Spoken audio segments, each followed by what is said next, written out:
Hey, what's going on, guys? Acting Relic here, and I'm doing the thing that I said I wouldn't be doing a playthrough of Dark Souls 1. Well, sort of. Mainly, I'm just doing the bosses of NG+.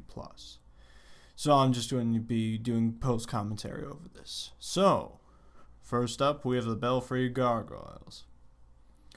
Reasonably good starting boss, I must say. We'll wait for my character.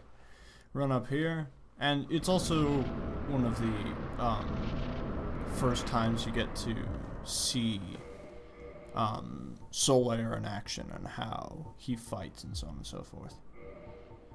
I'm going to go into my tab bar here and use up my gold pine resin for some reason because I decided I need a little more damage and output. So the plan with this one is most of this commentary will be over more of the common bosses up until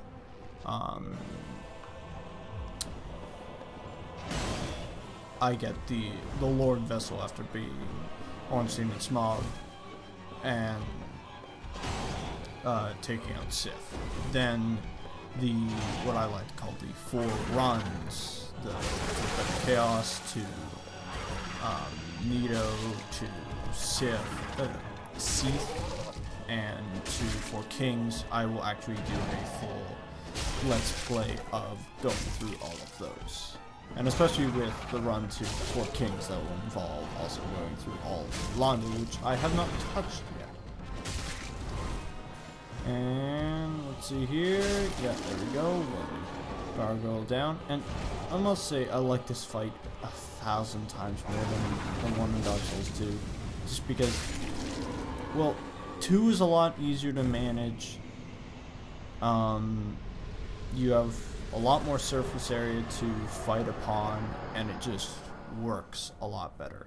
And seeing it being reused and just having more enemies, that's silly, but I can go on and on a rant for DS2. Anyways, on to the next one, the Capra Demon. Now, I recently watched something that was saying that the Capra Demon is actually one of the many Berserk references to in Dark Souls 1, which is quite possible. I can't remember the exact volume of Berserk, but there's a goat demon during what I believe is referred to by the fans as the Church Saga, where Guts is essentially at war with the Church. And people have made allusions saying that the Capra Demon is very much like the Goat Demon. And that is quite possible, but I also like to think that it's its own unique design, because yes, it has sort of the head structure of a demon / goat. However, if you are to look at the tail, it's much more reptilian-like than it is in a goat structure. As you can also see, I'm using the ninja flip ring to dodge attacks. Works pretty well, but this was the fight I learned that there are some attacks that you can dodge of the Capra Demons, and there are some that you cannot. It's mainly if you're going to dodge, you want to dodge out and away, because when you dodge towards him, the length of his swing, because it does, I would say, probably in 180 degree half circle around him. If you are caught by that, you will be knocked back.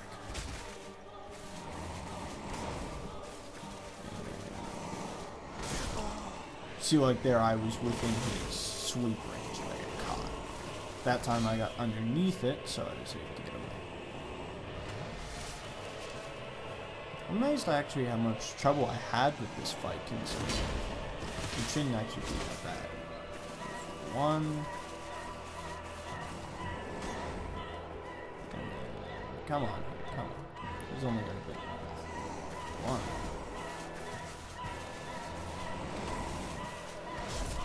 This is also not the last time we will be seeing him as he is also in the demon ruins as just a common enemy. Although those ones, I think they're a little smaller in size and they don't do as much damage, which is helpful because there's about 15 of them or so. It's not as bad as the 7 Tauros demons guarding the Chaos Flame Ember. That I don't know if I've ever seen anyone draw out and kill each of them. I always just run in, grab it, accept my fate, kind of thing. Anyways, so that one's complete. Do our little emote fun here. I think mainly the reason I do that is because I don't have the Praise of the Sun emote, and I also don't have, I also have the Mask of the Father. Anyways, on to the Stray Demon, who, now, I actually, in my first run through, I fought the Stray Demon after I fought the Demon Fire Sage in the Demon Rose. And that is not exactly wise. It's actually really good to fight the Stray Demon first, because it allows you to learn all the combat abilities of the Demon Fire Sage when you want to fight him, because the only difference between the two of them is that the Demon Fire Sage has fire effects and a little more explosive power on his moves. And also, I would say, the arena to fight the Stray Demon in is a little bit, because you don't have these stupid tree roots and branches blocking your way. I'm not very fond of the Demon Fire Sage, especially because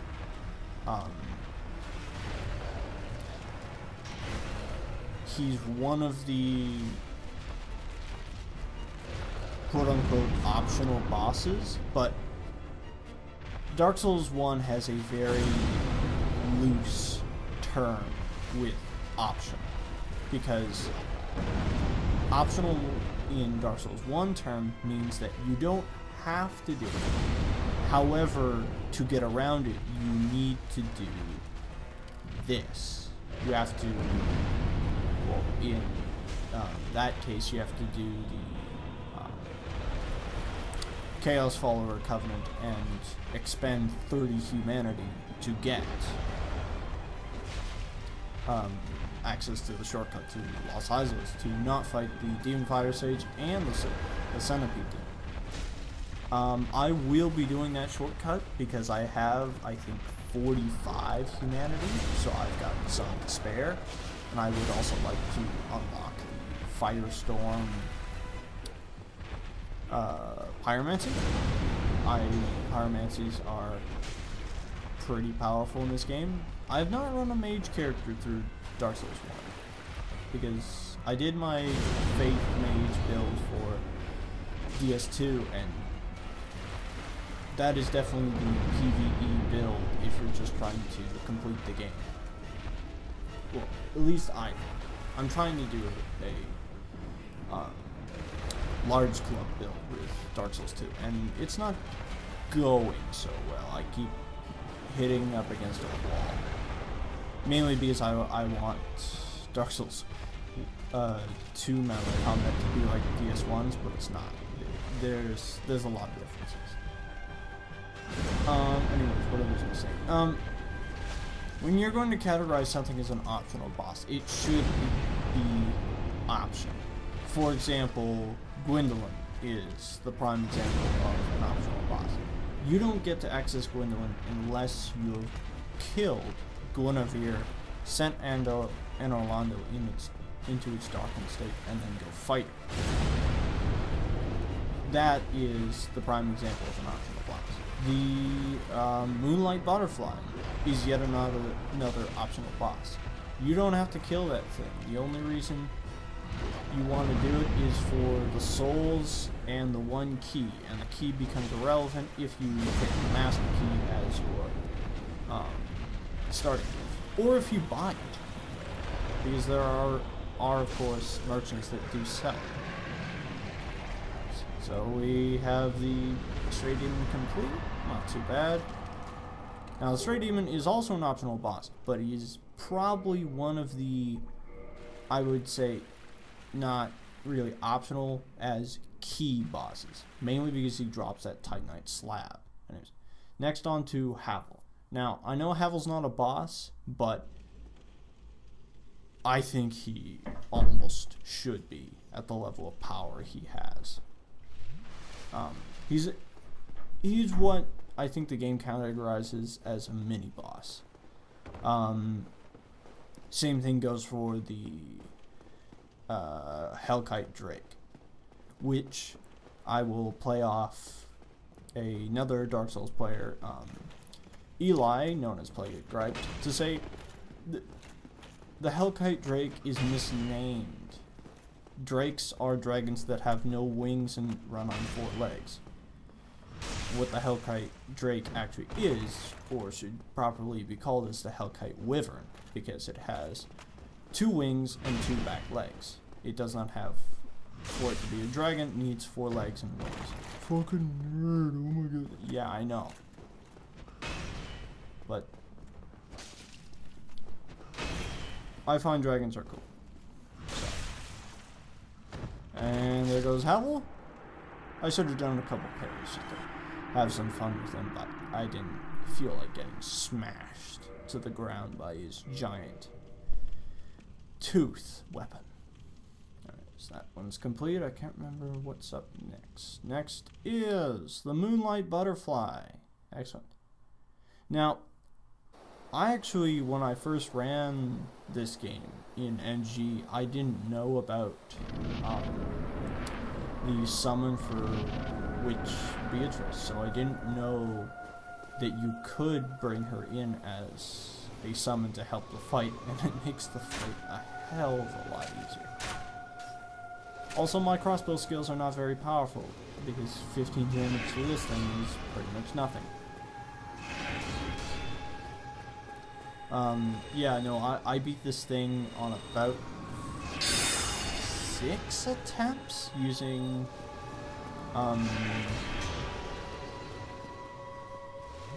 sword combat, mainly the Drake sword, to fight it, and you have to wait through all of his attacks and hit him, especially when you don't have the ability to kindle higher than 10 Estus. It's pretty tough. So just gonna land here, two-handed, get some damage. Back away. Witch Beatrice is also another Berserk reference, as there is also I think the character in Berserk is even called Beatrice. She's a small witch, and she actually has sort of the same outfit, but very scaled down, because she's a child. Cool from Soft, enjoying Berserk, and it's good, because apart from the one Dreamcast game and one PS2 game, there aren't any real Berserk games. There are only games that play homage to them. Dark Souls and the other, well, the Souls franchise in general, and also Dragon's Dogma. Anyways, Night Lodric. So what happened here is I went to go fight Quelaag, and I forgot, oh, as soon as you ring that second bell, Lodric kills the Firekeeper at Firelink Shrine. So I was like, oh, okay, I have to go back and kill him. I know you can go healer if you go invade his world in Orlando, blah, blah, blah, blah. I don't care. I didn't want to have... I don't like dealing with having to invade and get him, because I don't think I would be able to win that fight. So, alongside doing so, you get to see me realize that midway through my fight with Quelaag here. So, I'm gonna stand around here randomly and summon Man-Eater Mildred, which I think is one of the most amusing summonable NPCs you can have alongside you. She is quite helpful though. Switch to Silver Serpent. I'm gonna take all my stuff. Come on.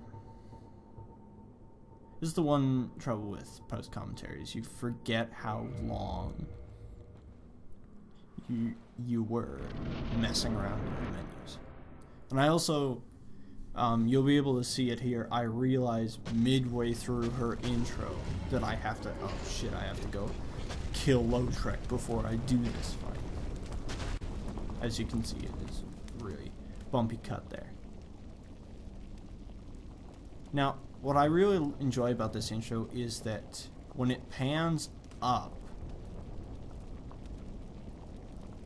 you only see the smile she gives you, and it's a very good touch where it's FromSoft knows that this is an incredibly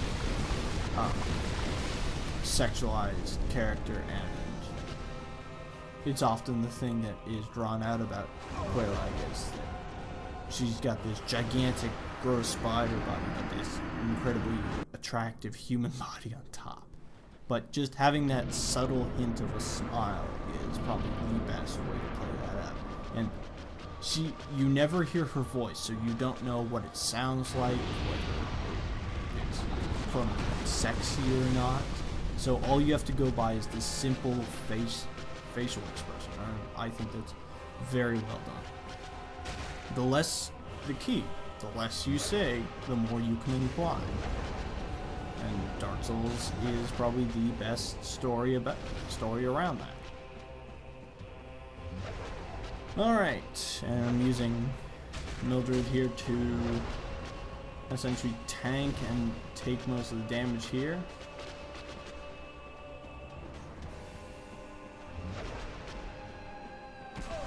I should also upgrade a katana so that I can cash it in with Quelaag's soul to get her specialized weapon. I actually ran into a invader in Orlando who was using it, and we had a bit of a rolling match on the floor. I got one decent hit on him that took out about half, but then he backed me into a corner and comboed my entire health bar out of me. Come on then. Doo-doo-doo. Expose your lava.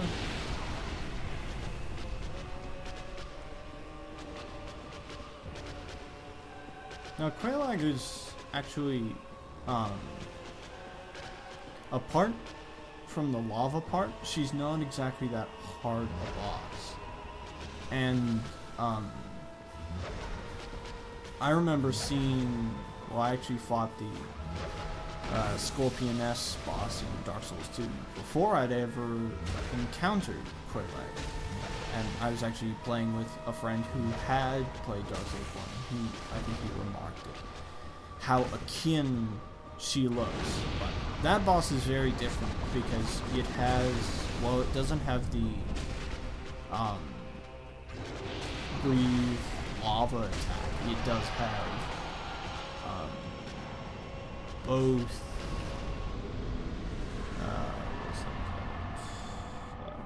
soul tracking spear, whatever the hell it's called.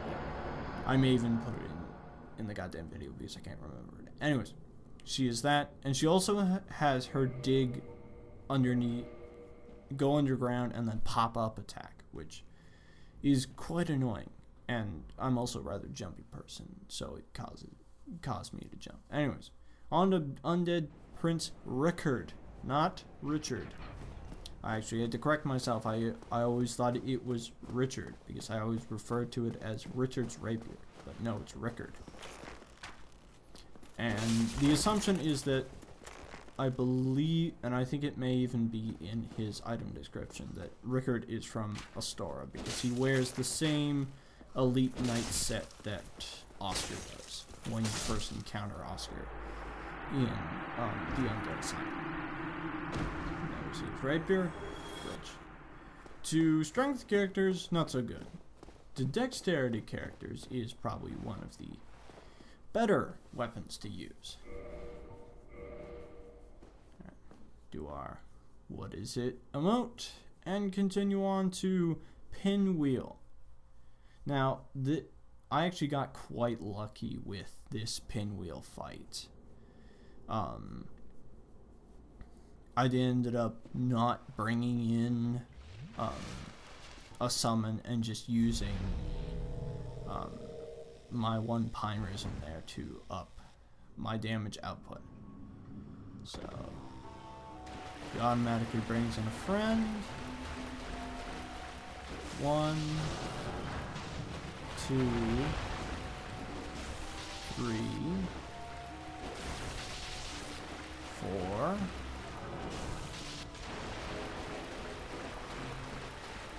5, 6 hits to kill it. Personally, I bet if I had two-handed it, I could probably have done it faster.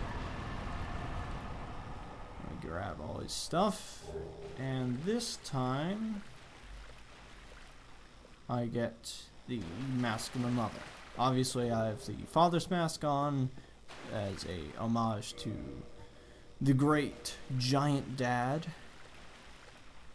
And the only one I'm missing is the Mask of the Sun. Up next is the Iron Golem, which I cannot get because I killed Patches. Fuck Patches. And I'm not exactly sure, but I believe the homage to Patches is, of course, mild-mannered pate.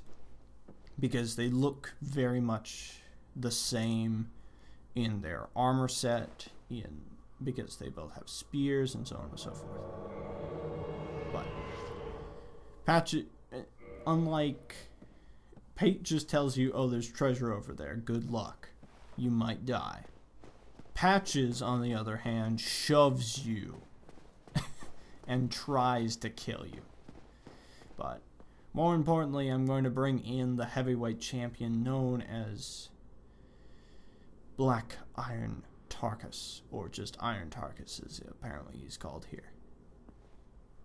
And for some reason, Tarkus has these interest in the elevators over there, but oh well, he's going to come in and help me fight the Iron Golem. Which, I must say, I don't like. I like this boss, I like the way it looks, and I like the way it fights, because it's just a giant autonomous set of armor. However, well, I guess I'm happy about it not being a very hard boss after having to go through the trials of Sen's Fortress, but still, I honestly thought it was going to be a much harder boss. I remember the first time I ran it, I had maybe 3 Estus left and a Divine Blessing that I didn't really want to use up. Oh no! There he goes. Awesome. Thank you, Iron Tarkus. I have actually never had that happen to me, so I was really happy to see him actually fall off the side of the bridge. I had always wanted to see that. So, accomplished there. And then we're just going to play out the cinematic of entering Anor Londo, because I think it's a really cool cinematic. But it also raises the question of where in God's name well, obviously demons are children of the Beta Chaos. Why are these ones in Anor Londo? Not only that, why are they only in Anor Londo? Like, obviously the demon ruins in Lost Izalith are the main location of all things demon. You see the Tauros demon again, you see the Capra demon again, you meet the giant worms, what are they called? Demonic statues that are those giant fire-breathing things. Anyways, why do these demon things only exist in Anor Londo? Speaking of reused characters, here are the Anor Londo gargoyles, like the Belfry gargoyles. Except for the main difference is that these ones breathe lightning instead of breathing fire. Now, is that to assume that these were actually once actual parts of, I don't know, Gwyn's arsenal? Because lightning and such is part of Gwyn's being the Lord of Light? I do not know, because fire and pyromancy were created with the birth of the Bed of Chaos, I believe. I may be getting that wrong, but it's interesting as these ones are A, they breathe lightning, and B, they're also endowed with golden armor. So, is that to assume that they are specialized, being as part of the essentially holy regime, and the ones you meet on top of the church and under parish are actually the real demons, because they are the dark, decaying versions that also breathe fire.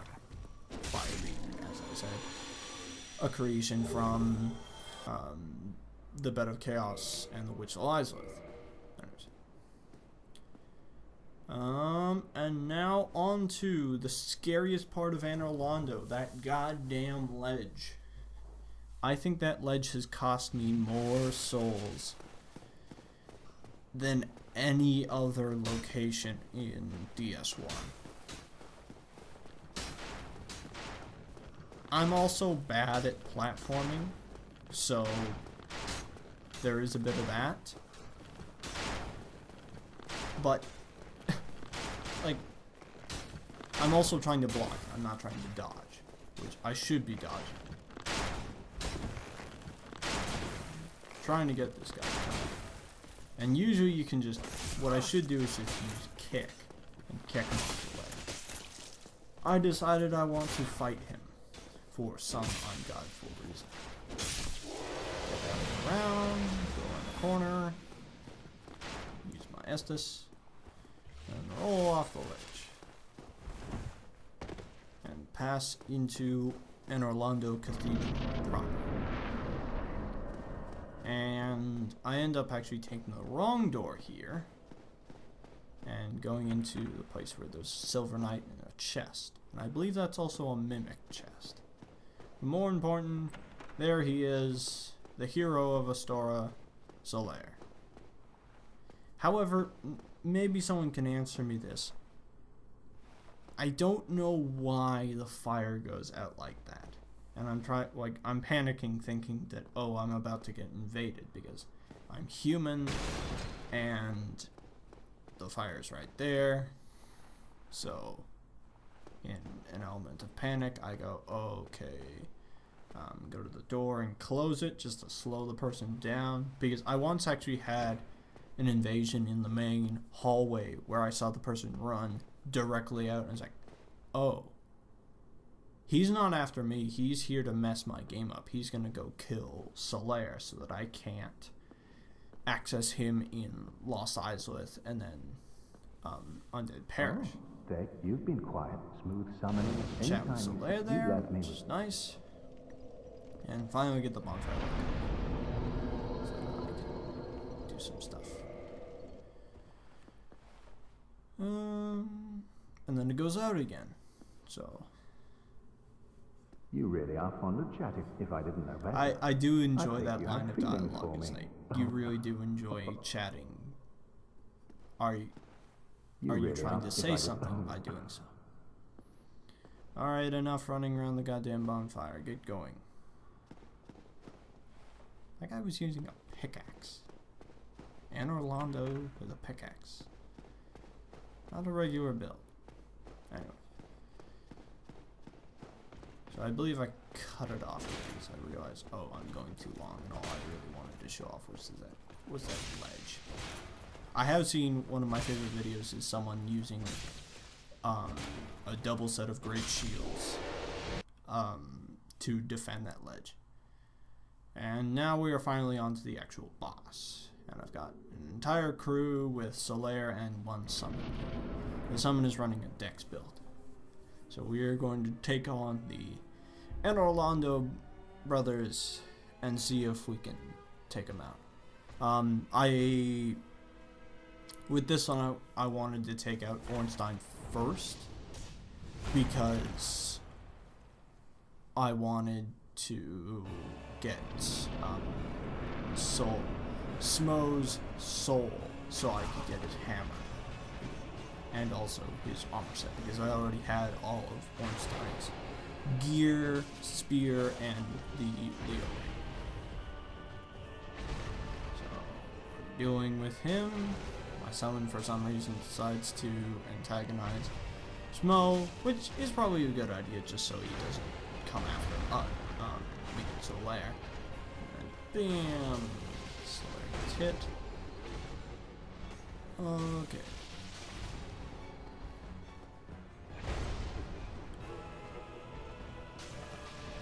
So Smo is playing real good defensive guard against the summoned character there, because he is not letting him anywhere near.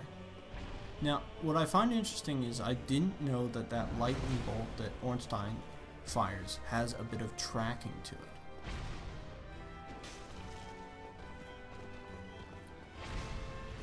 God, that is such a character action dash that he does. And go on here. Only got a couple more health. Oh. No, he faints out. Oh. So, like, it's very interesting how he does that dash. Sometimes you see him move, sometimes he's so fast that you can't. And I think Solaire's about to die. There goes Solaire. So, Solaire has been vanquished, and now we are just two humans fighting Smo. Now, what I actually, and I saw this actually in one of those common 10 things you don't know about Dark Souls videos, is if you look closely at Ornstein's hand, it actually twitches right as Smo crushes him with the hammer to gain his electric power. And now we are in a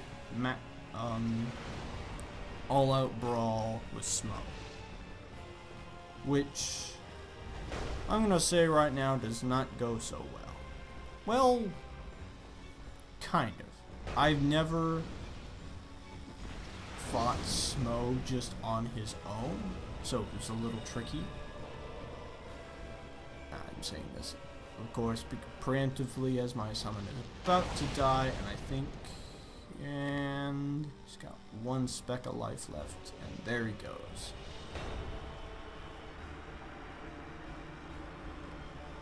Now, is it interesting? I look at it now. He actually died before Smo touched him. So he may have been using the power within pyromancy to up his damage, which is quite understandable to use. I once tried to do it against Gwyn, and that's probably the worst idea you can have. I think I will. No, I'll keep commentating through this. It's just, I had never fought Smo proper and singular before, so I didn't know how he worked and how you're supposed to do it. Because Smo's the one that you can't back down and have him come to you, because his speed isn't such that he will. He doesn't move that quick, but he's got a really long reach. with his hammer attacks or his butt stomp.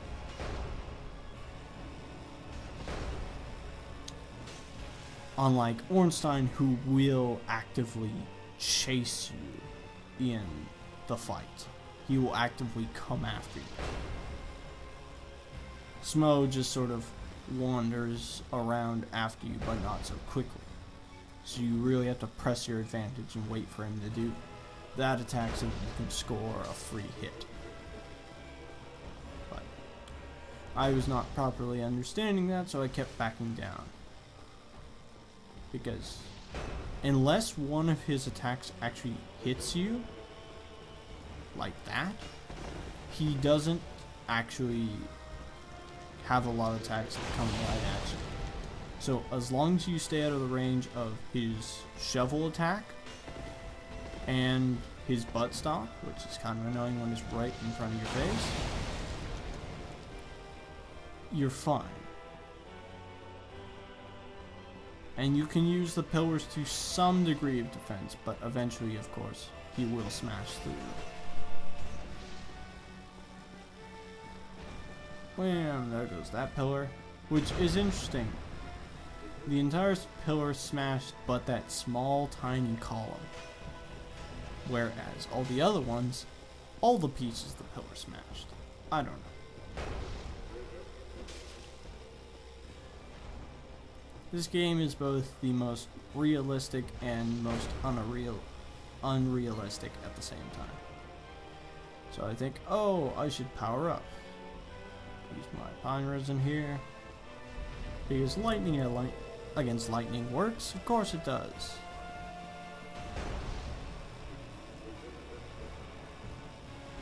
There's that. And I actually found out that it does actually do some additional damage.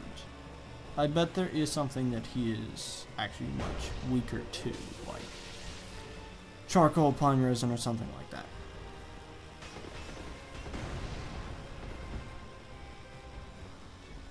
Because I don't believe there is sort of a trifecta set where like lightning beats magic defense or fire beats lightning, or so on and so forth. I don't know what the scaling is, and I don't know. And then of course you have to take into effect poison and bleed and what they can do. I don't know.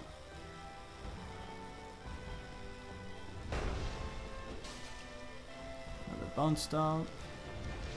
Now this is actually a rather intense fight because I wasn't sure if I was going to make it or not, considering I had actually gotten him down pretty far. But I think, is it at this point? No, it's a little later on. Because I'm running currently on 4 Estus, which I think had I planned it out better, I probably could have beaten him, but then I get stuck in things like that and get hit. It is really helpful to have that huge stability bonus with the Artorias shield. Now I'm down to 2 Estus, and this is where I should have realized that the whole backing down tactic does not work. And also throwing pyromancy at him does not work when he's trying to jump at you. Clipped by that, but the nice thing is with the highest stability, you don't get knocked over. So go in for a stab here, and goes into his butt stomp. Another Estus, and now I've got only one left.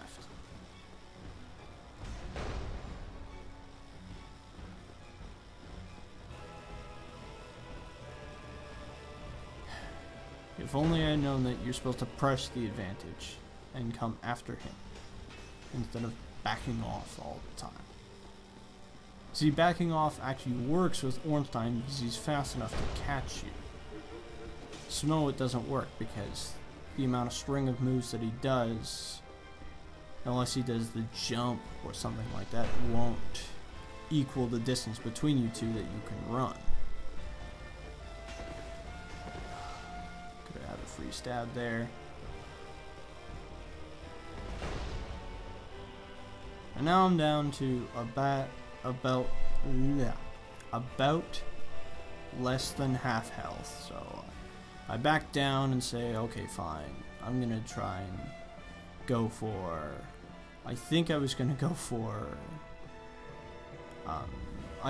trying to set up like humanities to my toolbars, and of course I get shoved in the corner because you can't go into your options menu and do that sort of thing. So this time I have a different summon who's using a katana only build and is focusing on damage output only.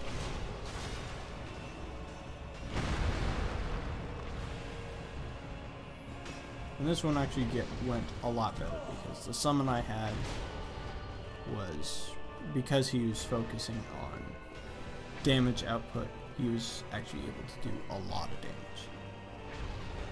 For some reason I like throwing Pyromancy at Ornstein so he can do his stab lift attack. I now of course have my 2 Divine Blessings ready to use just in case I get boxed into a corner where I just have to fight Ornstein on, or Smo on his own. Now we finally corner Ornstein and do the last couple of blows and go into fighting Smo proper. But this time we actually have 3 people to do it, and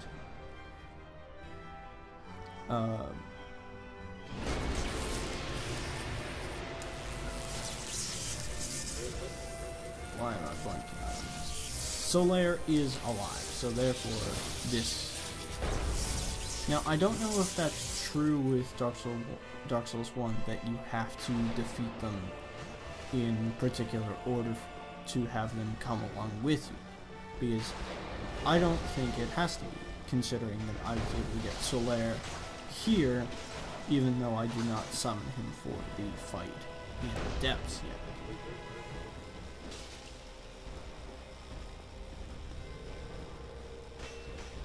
I'm much more acquainted with Smo's ability to stab, and it seems that given my summons using charcoal polymerism, that Smo is actually weak to fire, which is good to know for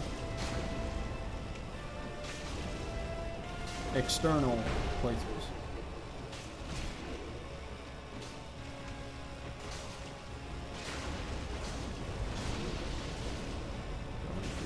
Final couple hits, and there we go.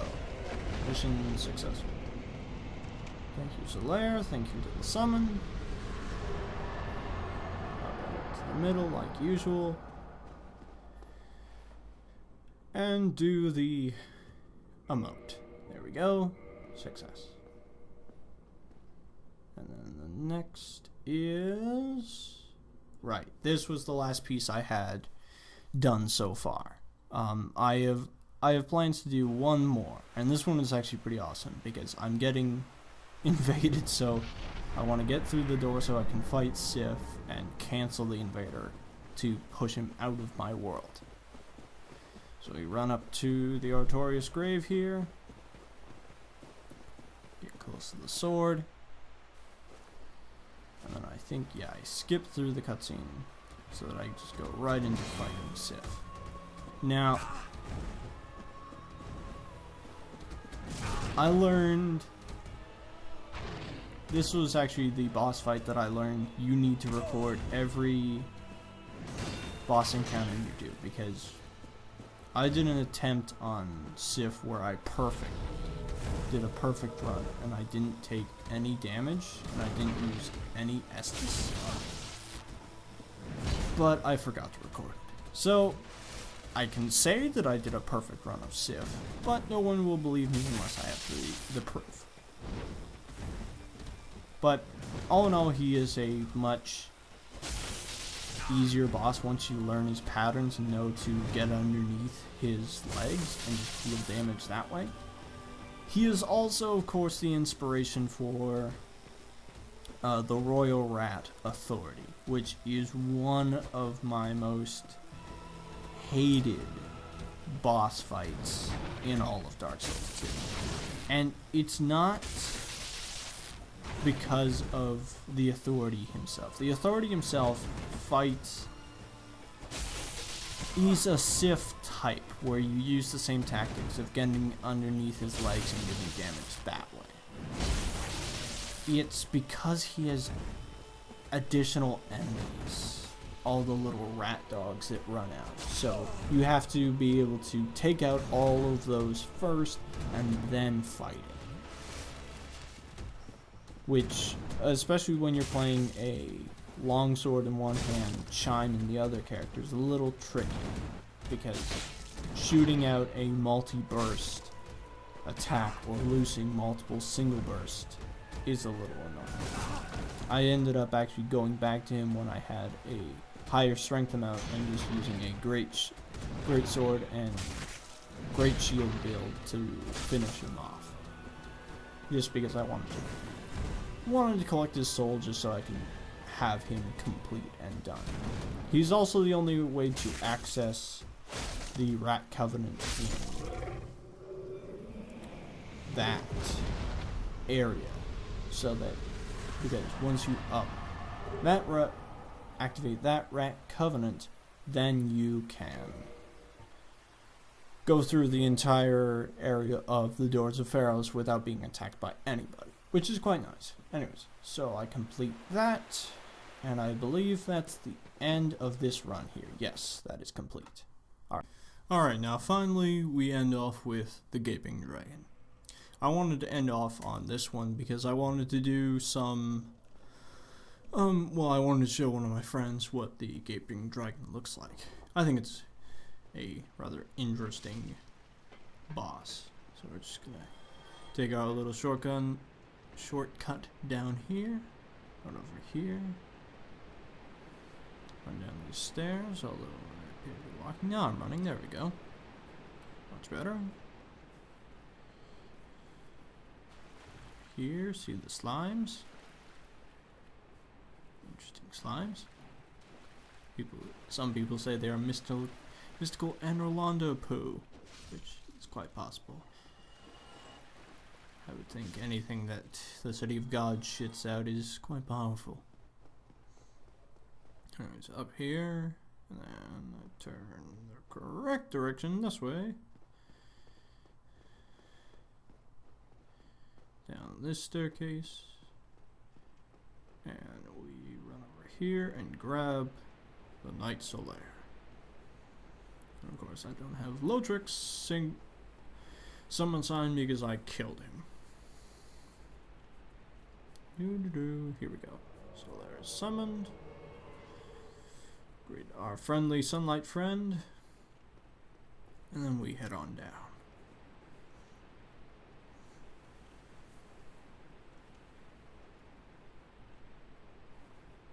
First the white light here, and into the intro of the Gaping Dragon.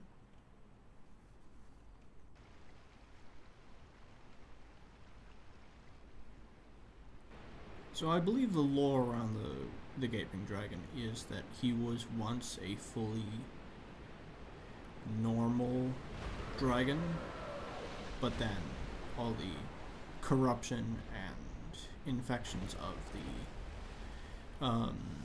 depths caused him to become this hideous monster. Good lord, that thing is creepy.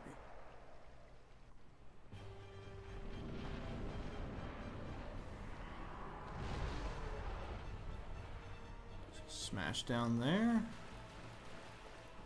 What he's gonna do is forward grind, and of course Solaire gets clipped. I've only done this fight now twice, but I've never had Solaire make it through. I'm also using the ninja flip ring for some fun rolling action. And I'm also concentrating on his tail to see if I can break it off to get the Dragon Great Axe, which I had not received before. Go, and back on, seeing his tail phase through the environment. So more swings.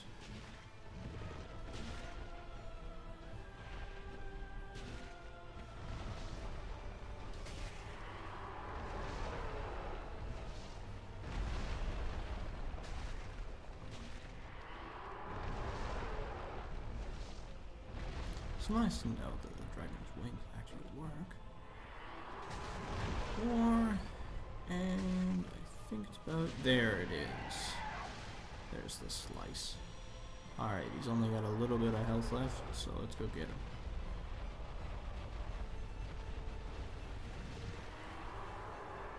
One, two, 3, 4.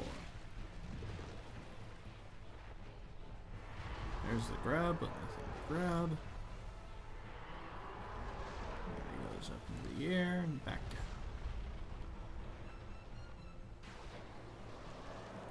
And there goes the vomit spit. Now I believe that degrades your equipment if it touches you.